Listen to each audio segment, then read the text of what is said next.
आज जो कहानी मैं आपको सुनाने वाला हूँ वह बहुत ही खास है। यह कहानी है त्रिया चरित्र की। जो भी मनुष्य इस कहानी को पूरा सुनता है वो कभी भी अपने जीवन में धोखा नहीं खाता है। इस कहानी को सुनकर आप अपने जीवन में कई बदलाव ला सकते हैं। जो भी माता बहन इस कहानी को सुन रही है वो अपने ऊपर ना लें, क्योंकि इस संसार में कुछ ऐसी स्त्रियां हैं जो सुंदर और सुशील स्त्रियों को भी बदनाम कर देती है। आप इस कहानी को पूरा सुनना, तभी इस कहानी का मतलब आपको समझ में आएगा। बहुत समय पहले की बात है। एक राज्य में एक राजा रहा करता था। वह राजा बहुत ही धर्मात्मा था। उसके चर्चाएं बहुत दूर दूर तक फैली हुई थी। उस राजा का एक पुत्र था जो कि बहुत सुंदर था। उसकी उम्र अभी ज्यादा नहीं थी, 14-15 साल का ही था। लेकिन राजा ने उसकी शादी करवा देता है। जब राजा ने उसकी शादी की तब उस राजकुमार की उम्र लगभग 16 साल थी।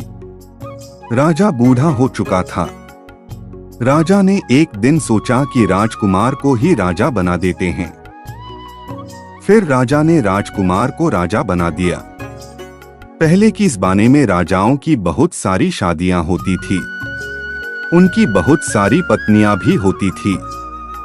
इसलिए अपने राजकुमार की भी 7 शादियां करवा दी। अब राजकुमार के साथ 7 रानियां हो गई। राजकुमार की शिक्षा अभी पूरी नहीं हुई थी, इसलिए वह पास के ही गुरुकुल में शिक्षा ग्रहण करने के लिए जाता था। एक दिन की बात है, जब राजकुमार शिक्षा ग्रहण करने के लिए गुरुकुल जा रहा था तो उसे रास्ते में एक परिहाइन मिली। देखने में बहुत सुंदर थी। उस परिहाइन ने राजा से पूछा, आप रोज रोज कहाँ जाते हैं? तो राजकुमार ने कहा, मैं गुरुकुल में शिक्षा ग्रहण करने के लिए जाता हूँ। फिर परिहाइन कहती है, अच्छी बात है। राजन, क्या आपने कभी तिरिया चरित्र पढ़ी है? राजकुमार कहता है, तिरिया चरित्र क्या होता है? तब परिहाइन कहती है, तिरिया चरित्र पढ़ना अति आवश्यक है। आज जाकर अपने गुरु से पूछना। परिहाइन की बात सुनकर वह राजकुमार गुस्से में गुरुकुल पहुंचता है और राजकुमार गुरु को प्रणाम किया।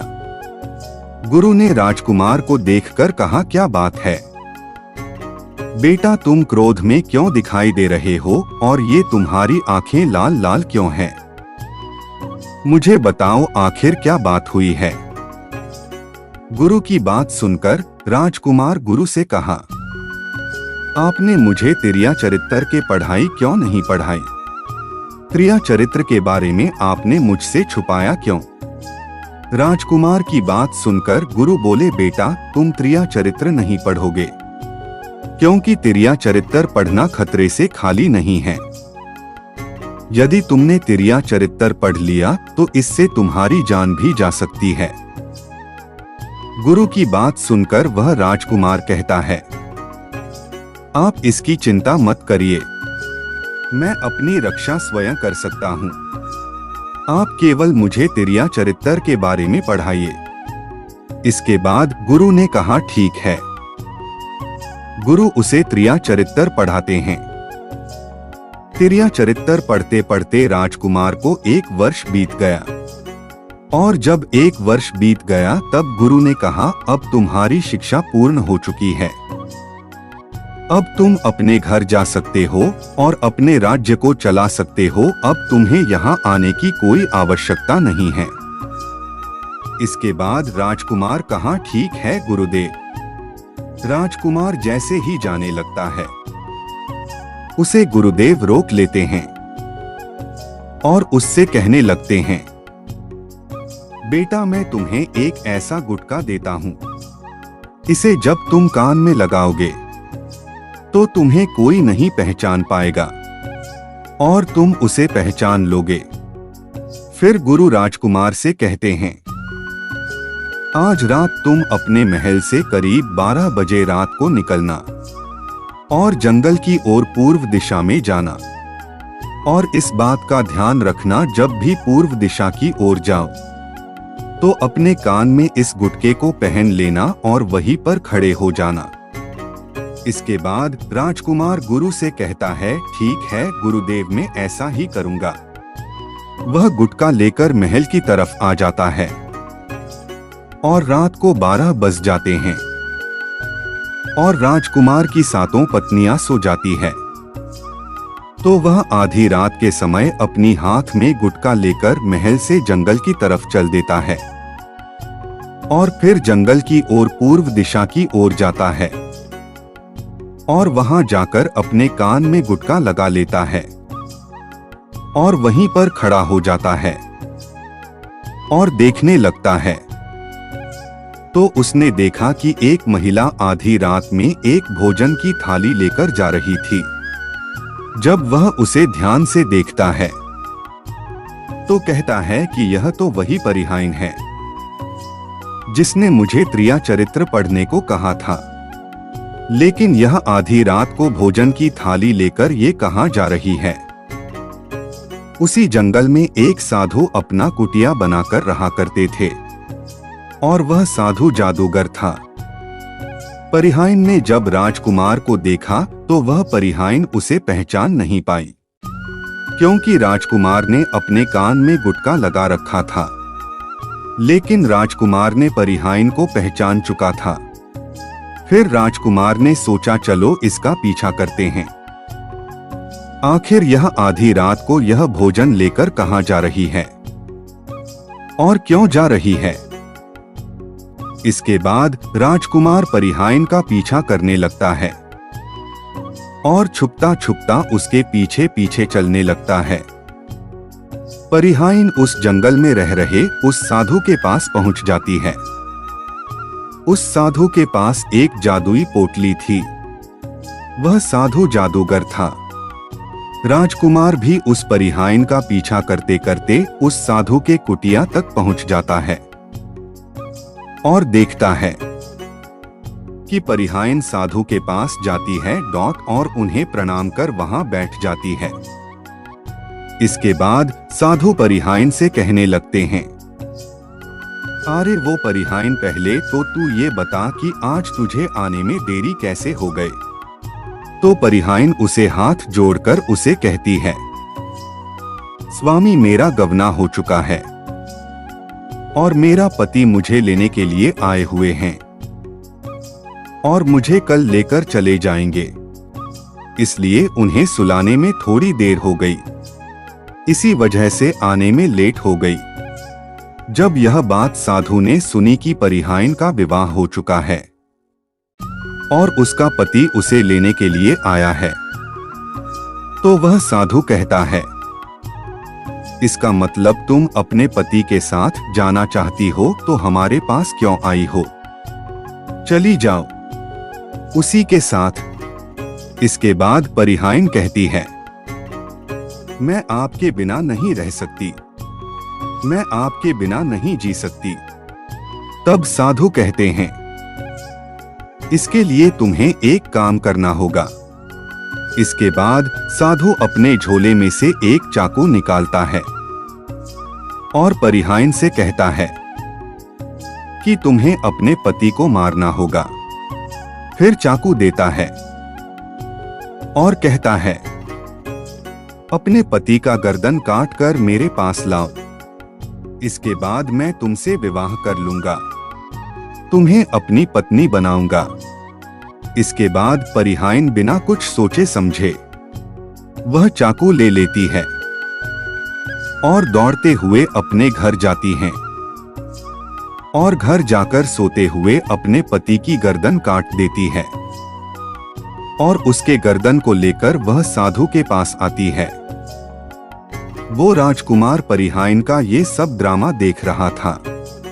जब साधु ने देखा कि वो अपने पति को मारकर उसका गर्दन काट कर यहाँ लेकर आ गई, तो साधु को बहुत गुस्सा आया। तो साधु ने उसे लात मारा और कहा, भाग यहाँ से जब तुम अपने पति की नहीं हो सकी। जिसके साथ तुमने 7 फेरे लिए हैं, तो मेरी क्या खाक होगी। मेरी नजरों के सामने से हट जा और चली जा। यहाँ दोबारा आई तो मैं जीवित नहीं छोड़ूंगा। साधु की बात सुनकर परिहाइन की जमीन तले जमीन खिसक गई। उसने सोचा कि इसके कहने पर मैंने अपने पति को मार डाला। इसने जो जो मुझसे कहा वो मैंने किया, और यही मुझे धक्के मारकर भगा रहा है। इसके बाद वह अपनी पति की कटी हुई गर्दन लेकर वापस अपने घर लौट आई और चारपाई के पास बैठकर अपने पति की कटे गर्दन को जोर दिया, और सवेरा हुआ तो जोर जोर से रोने लगी, चिल्लाने लगी और कहने लगी कि किसी ने मेरी पति की हत्या कर दी है, ताकि गांव वाले को लगे कि उसे कुछ पता ही नहीं है। लेकिन उस परिहाइन का ये सारा ड्रामा राजकुमार देख रहा था। परिहाइन के रोने चिल्लाने से पूरे गांव वाले इकट्ठा हो जाते हैं। फिर दाह संस्कार के लिए उसके पति को गांव से बाहर ले जाते हैं, और वो परिहाइन भी अपने पति के लाश के पीछे रोती हुई भागती हुई चिल्लाती रहती है, और शमशान जाकर वहां कहती है, मैं भी सती बनूंगी, क्योंकि मेरे पति ही नहीं रहे तो मैं जी कर क्या करूंगी। मैं भी इनके साथ सती होना चाहती हूँ। राजकुमार ने उसके बात सुनकर कहने लगता है, तिरिया चरित्र जाने ना कोई और कसम मारकर सती हुई। राजकुमार के बातें कोई नहीं समझता है, लेकिन वो परिहाइन समझ जाती है और राजकुमार से कहती है, मुझे पता है राजकुमार तुम मेरे ही बारे में कह रहे हो, लेकिन मैं सती हो जाऊंगी, और जाते जाते मैं आपको एक बात बताना चाहती हूँ। राजकुमार कहता है, बताओ। तब परिहाइन कहती है, राजा साहब जब भी चटाई पर बैठे तो उस चटाई को झाड़कर बैठना। राजकुमार कहता है, मैं एक राजा हूँ, मुझे चटाई पर बैठने की नौबत नहीं आएगी। परिहाइन कहती है, जब भी चटाई पर बैठने की नौबत आए तो चटाई को झाड़ लेना। तब राजकुमार कहता है, चलो ठीक है। इतना कहकर वह परिहाइन अपने पति के साथ सती हो जाती है, और राजकुमार उनका अंतिम संस्कार करवाकर अपने घर वापस आ जाता है। इसी तरीके से पूरा दिन व्यतीत हो जाता है, और दूसरी रात आती है तो वो फिर से अपने कान में गुटका लगाकर जंगल में पूर्व दिशा की ओर उसी स्थान पर जाकर खड़ा हो जाता है, और उस रात को वह देखता है कि उसकी 7 पत्नियां भोजन की थाली लेकर उसी साधु की कुटिया की तरफ जा रही है। जैसे ही राजकुमार अपने 7 पत्नियों को एक साथ देखता है तो उसके पैरों तले जमीन खिसक जाती है। राजकुमार अपने मन ही मन सोचता है, ये क्या चक्कर है, आखिर मुझ में और मेरे राज्य में क्या कमी है जो मेरे पत्नी भी उस साधु के पास जा रहे हैं। तभी उसमें से एक रानी अपने राजकुमार को देख लेती है, लेकिन वो 7 पत्नियां राजकुमार को देखकर नहीं पहचान पाई, क्योंकि राजकुमार ने अपने कानों में गुटका लगा रखा था। तभी उसमें से एक रानी बोली, आरे लड़के, तू यहाँ पर इतनी रात में क्यों खड़ा है? चल मेरी थाली लेकर वह कुटिया तक पहुँचा दे। बिना सोचे समझे राजकुमार ने वो थाली अपने हाथों में ली और अपनी रानियों के साथ कुटिया में चल पड़ा। जब वह 7 रानियां राजकुमार के साथ साधु के कुटिया में पहुँचती है तो राजकुमार उनके साथ चुपचाप उनके साथ खड़ा हो जाता है, और ये देखना चाहता था कि वो मुझे राजकुमार साहब कुछ जानना चाहता था। लेकिन साधु ने राजकुमार को देखा तो 7 रानियों से पूछा, ये कौन है? तब 7 रानियां कहती है, स्वामी, ये बालक हमारे रास्ते में मिला है, इसने हमारी सहायता की है, तो हम इनको अपने साथ लेकर आ गए। आज रात आप यही रहने दे, कल सुबह होते ही ये यहाँ से चला जाएगा। इसके बाद वह साधु उनकी बात मान लेता है और एक अपने शिष्य को बुलाता है और कहता है, जाओ इस बालक को रुकने की व्यवस्था कर दो। वो शिष्य राजकुमार को लेकर एक कमरे में ले जाता है। उस कमरे में एक चटाई बिछी हुई थी। फिर वो शिष्य कहता है, देख भाई, आज रात को इस चटाई पर ही सोना पड़ेगा। वह शिष्य राजकुमार को इतना कहकर वहां से चला जाता है। अब राजकुमार उस कमरे में अकेला पड़ जाता है। राजकुमार अपने मन में सोचता है, आज तो चटाई पर सोने की नौबत आ गई। राजकुमार सोचता है कि कोई बात नहीं, आज रात मैं चटाई पर ही गुजार लूंगा। राजकुमार जैसे ही चटाई पर बैठने वाला था, वैसे ही उस परिहाइन की बात याद आ जाती है। वह सोचता है, चलो, परिहाइन ने मुझसे कहा था, जब भी तुम्हें चटाई पर बैठने की नौबत आए तो तुम उसे झाड़ कर बैठना। चलो आज इसे झाड़ ही लेते हैं, हो सकता है इसका कोई राज हो। फिर जैसे ही राजकुमार ने चटाई उठाई तो उसने देखा कि एक बहुत भयानक हुआ है। राजकुमार ने उस कुएं को देखा तो उसके होश उड़ गए। राजकुमार उस कुएं के अंदर झांक कर देखता है तो उस कुएं के अंदर बहुत सारे कैदी दिखाई देते हैं, जिन्हें वह साधु ने उन्हें कैद करके रखा था।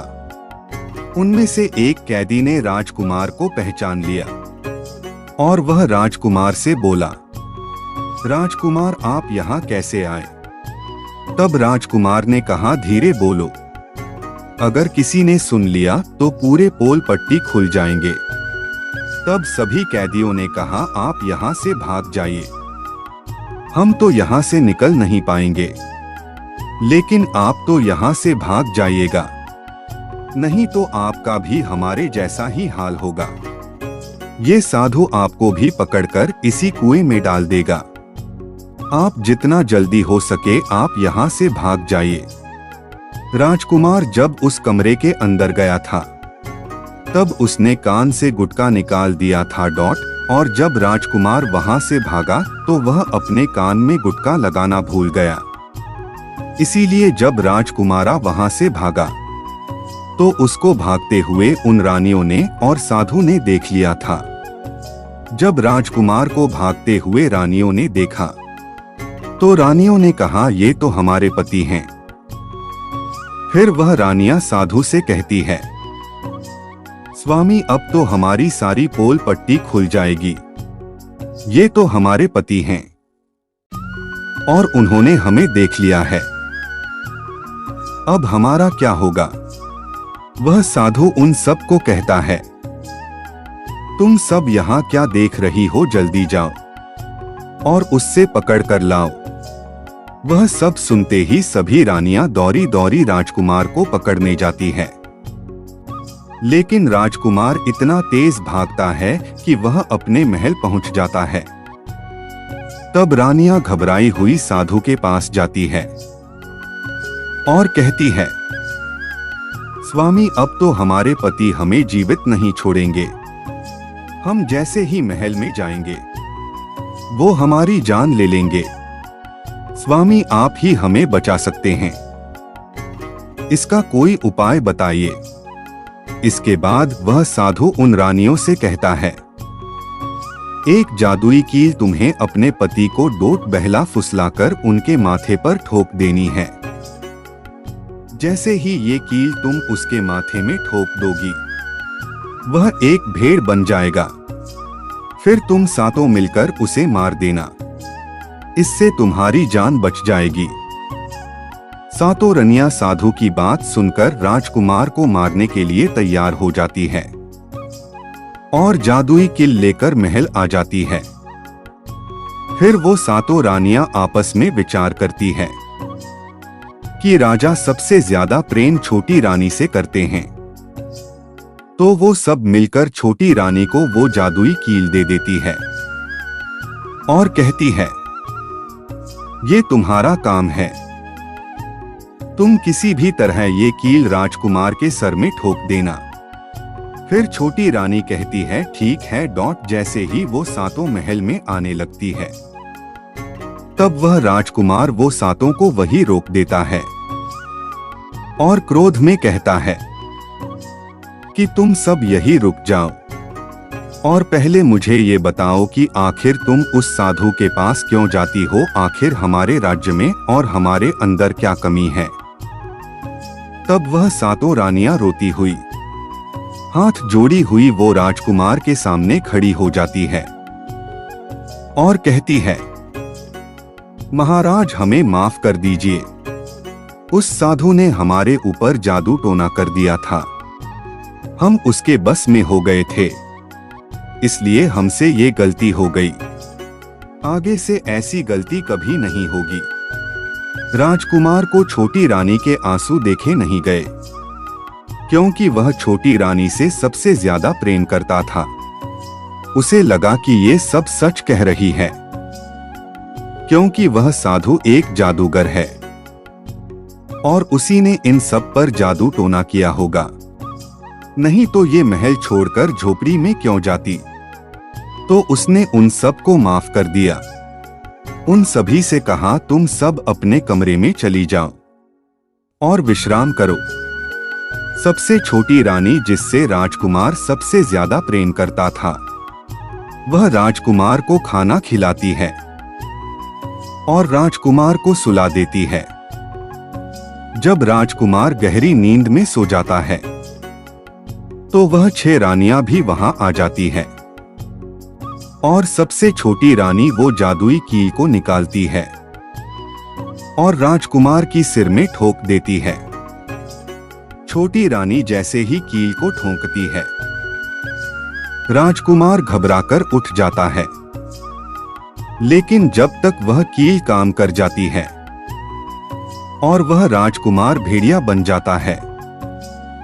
अब राजकुमार में उतनी शक्तियां नहीं थी कि वह रानियों से मुकाबला कर सके। वो सातों रानियां राजकुमार को मारने के लिए राजकुमार को पकड़ने लगती है, लेकिन राजकुमार हिम्मत नहीं हारता है। वह महल के खिड़कियों से कूदकर भाग जाता है और भागते भागते वह अपने गुरु के पास पहुंच जाता है और वहां जाकर गुरु से कहने लगता है, गुरुदेव मुझे माफ कीजिए, मेरी जान बचाई नहीं तो मारा जाऊंगा।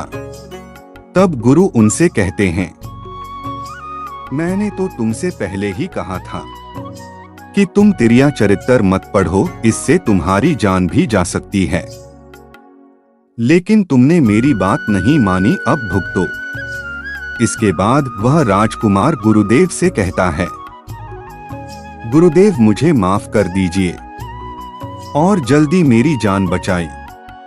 मेरी पत्नी ने मेरे सिर में एक जादुई कील ठोक दी है, जिसके वजह से मैं भेड़ बन चुका हूं।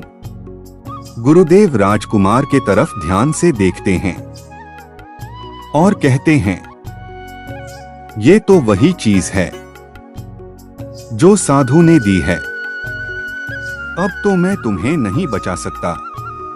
राजकुमार कहता है, नहीं गुरुदेव ऐसा मत कहिए, मैं आपका शिष्य हूं, आपका कर्तव्य है मेरी जान बचाना। तब गुरुदेव उससे कहते हैं, मैं तो तुम्हें बचा तो नहीं सकता, लेकिन मेरे पास एक उपाय है। तब राजकुमार उनसे कहता है, क्या उपाय है? गुरुदेव कहते हैं, मैं तुम्हें एक तोता बना देता हूँ और जब तुम तोता बन जाओगे तो सुखवाल राजा के पास चले जाना और वहीं रहना, क्योंकि वहां पर उस साधु की जादू वहां पर काम नहीं करता। राजकुमार गुरु से करते हैं, ठीक है गुरुदेव आप मुझे तोता बना दीजिए। फिर गुरुदेव उसे तोता बना देते हैं।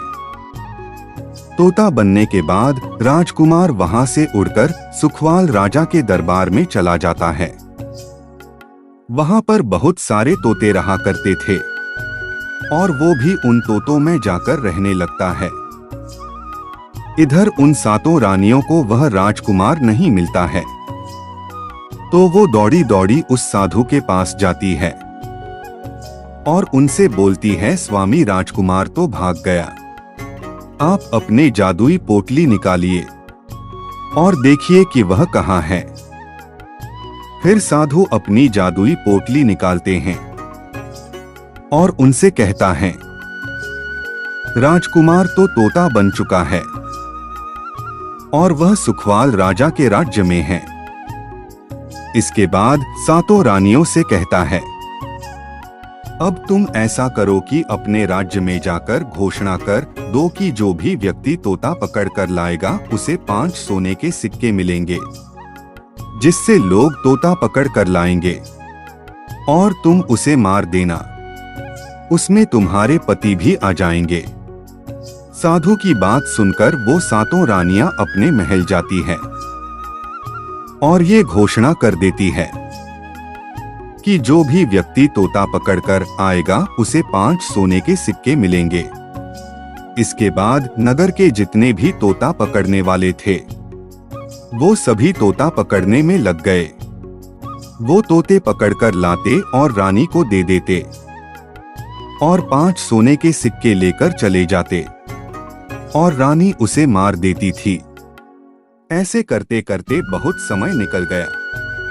राजकुमार जहां गया था उसने उन सब से अच्छी अच्छी बातें कही, उन्हें अच्छा अच्छा ज्ञान दिया, जिससे सभी तोते राजकुमार को पसंद करने लगे और उसे अपना गुरु मान लिया। फिर एक दिन तोता पकड़ने वाला एक दिन सुखवाल राजा के राज्य में पहुंच जाता है और उसी पेड़ के नीचे जाकर खड़ा हो गया जहां पर राजकुमार तोता बनकर रह रहा था। जब उस तोता पकड़ने वाले ने इतने सारे तोते देखे तो वह सोचने लगा कि यदि हम इतने सारे तोते पकड़कर रानी के पास लेकर जाऊंगा तो मुझे बहुत सारा धन मिलेगा। लेकिन फिर उसने सोचा कि आखिर इतने सारे तोते को पुकारूंगा कैसे। जैसे ही सुबह हुई तो वो सभी तोते पेड़ से उड़कर दाना पानी के लिए चले गए थे और वह तोता पकड़ने वाला वह पेड़ के चारों तरफ कट लगा देता है, जिससे पेड़ से बहुत सारा गंध निकल आया। पेड़ के चारों ओर गंध ही गंध था। फिर वह तोता पकड़ने वाला सोचता है कि जब वो सारे तोते आएंगे तो वह सभी इस पेड़ से चिपक जाएंगे और आसानी से पकड़ लूंगा। इसके बाद वह तोता पकड़ने वाला वही छुपकर बैठ जाता है।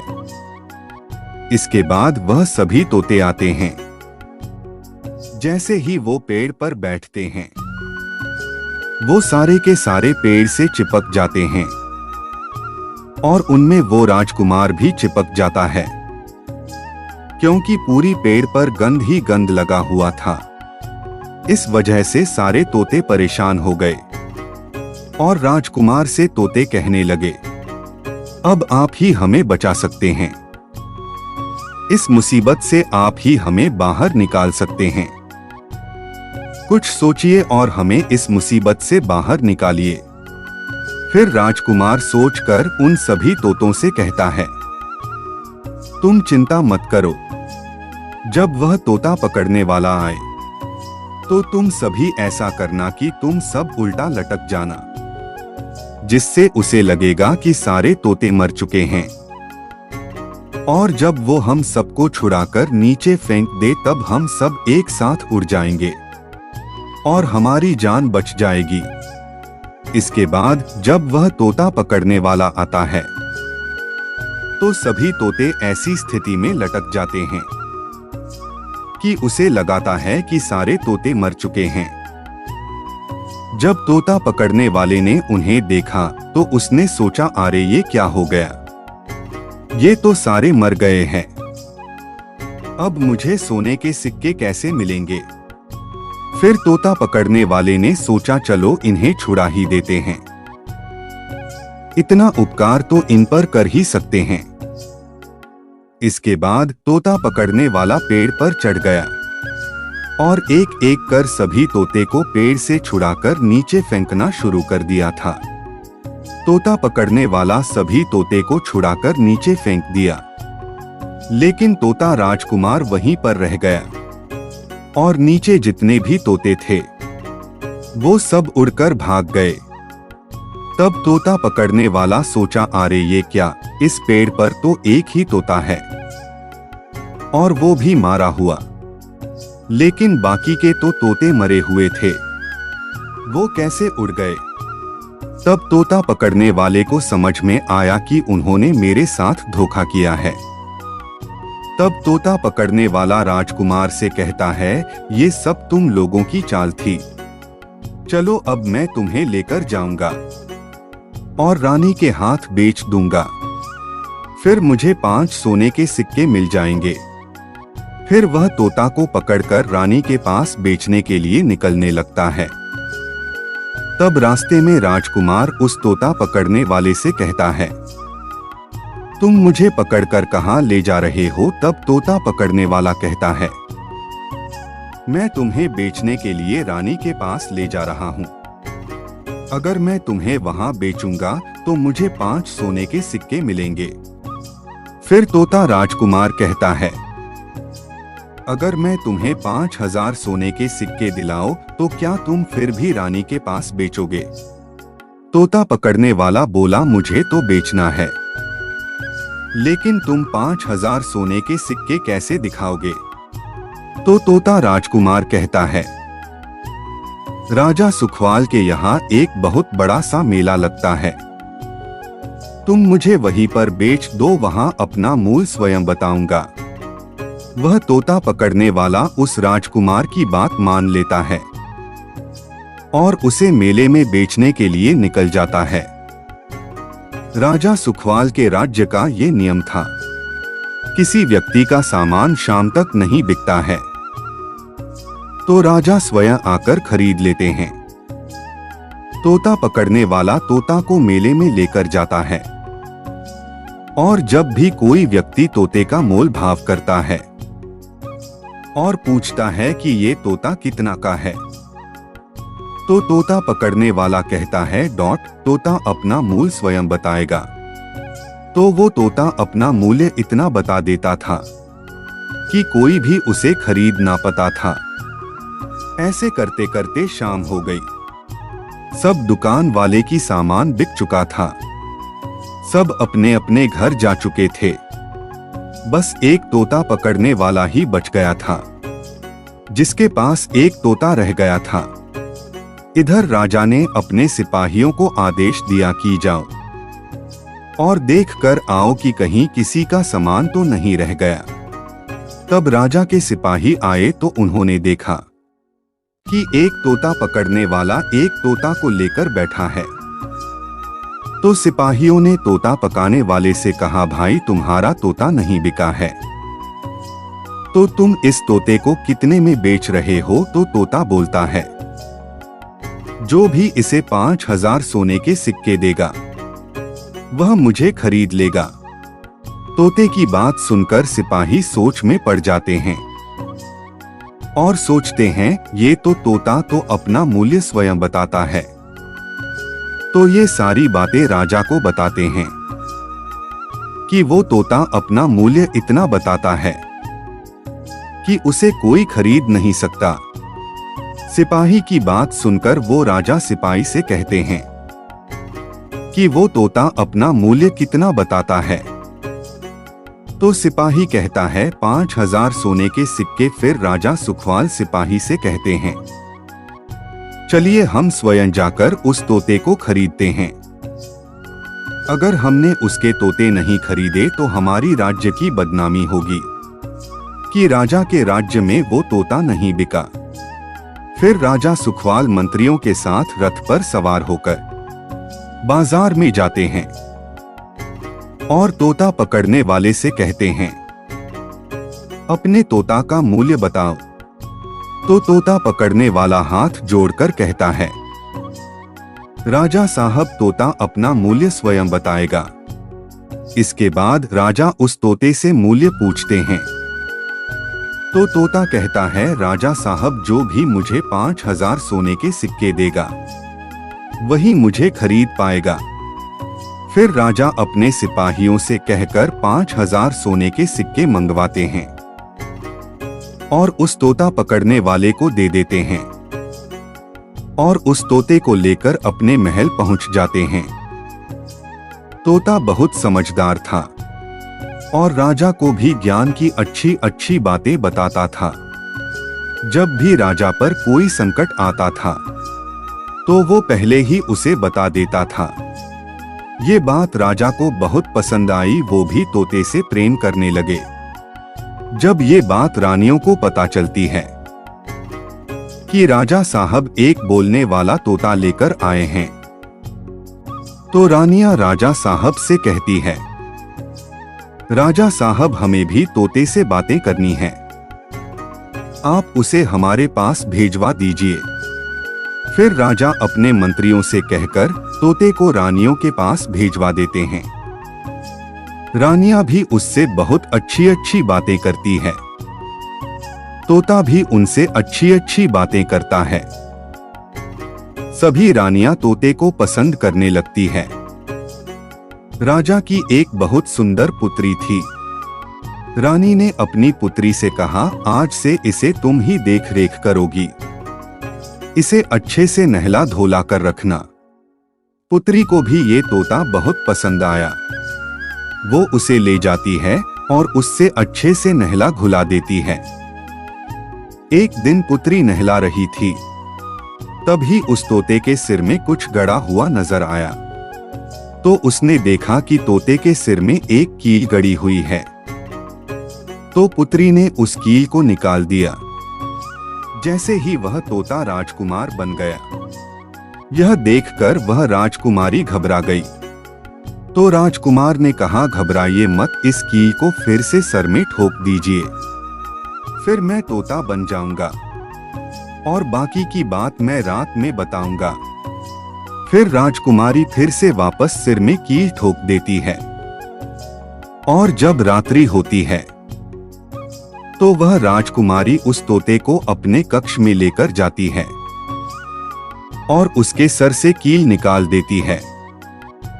फिर राजकुमार राजकुमारी को अपनी सारी बातें सुना देता है और राजकुमारी से कहता है, ये बात किसी से मत बताना, नहीं तो मेरी जान चली जाएगी।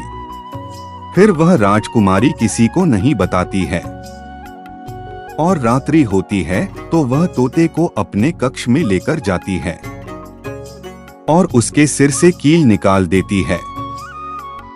फिर दोनों एक साथ रहते हैं। ऐसे ही धीरे धीरे समय निकलने लगा और राजकुमारी को राजकुमार से प्रेम हो गया। और उधर क्या हुआ, जो राजकुमार की 7 रानियां थी वो तोते खोज खोज कर उन्हें मरवा रही थी, लेकिन उन्हें अभी तक राजकुमार नहीं मिला था। फिर वो 7 रानियां उस साधु के पास जाती है और उनसे कहती है, स्वामी अभी तक हमारे पति नहीं मिले हैं, अगर वो हमें नहीं मिलेंगे तो फिर हम उन्हें कैसे मारेंगे।